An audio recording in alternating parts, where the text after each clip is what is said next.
میں نے اس کا حل ایک بتایا آپ کو ویسے ہی, اور یہ میں مذاقن سیریس ہو نا, تبدیل کرنا, اپیل کا رائٹ لانا, اپیل آ نہیں سکتی اس میں, لانا چاہتی ہو نا تو آئیں پارلیمان میں 2/3 اکثریت سے کریں, آئین میں ترمیم کرتے ہیں, جو استعفے زبردستی جلد بازی منظور کر کے ایک اپوزیشن لیڈر لاڈلا اپنے ہاتھ سے بنا لیا, 50 کروڑ روپیہ ان کو دے دیا, 172 یا 73 یا 74 لوگوں کو 50 کروڑ دے کے اگر حساب اگر آپ لگا لیں تو 90 ارب کے قریب تو آپ نے یہ ضائع کر دیا, بجائے یہ کہ الیکشن جو فیڈرل کنسولیڈیٹڈ فنڈ سے وہ کروا سکیں.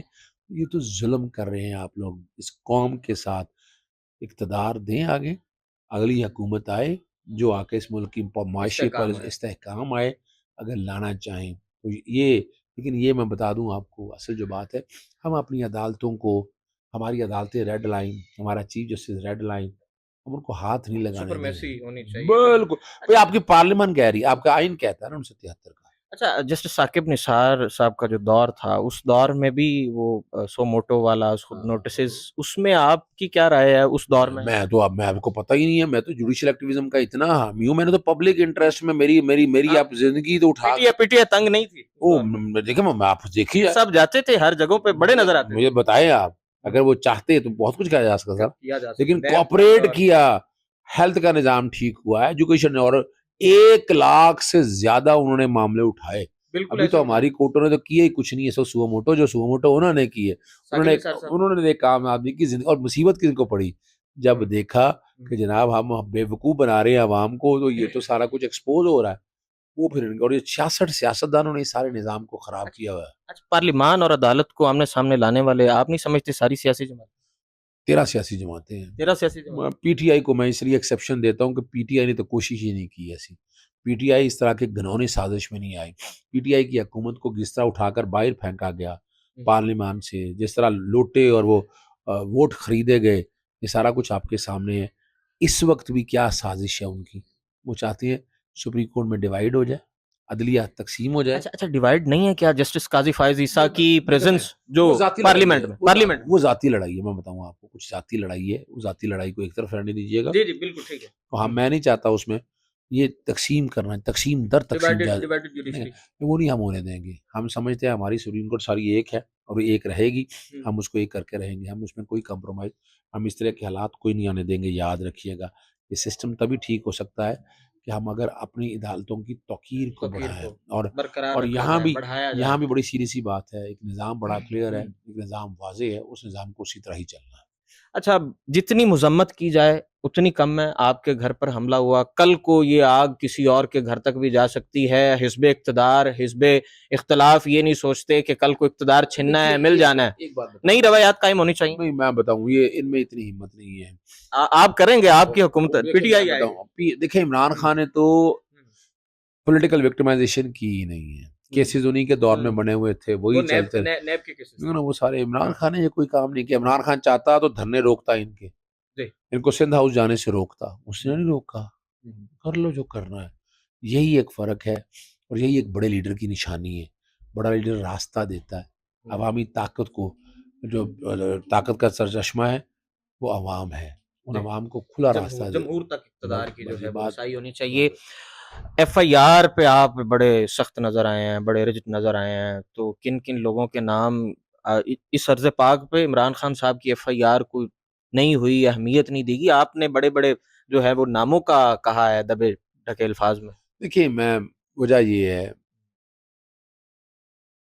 دجلہ کے کنارے اگر ایک کتا مر جائے تو سزا حکمران کو ہے.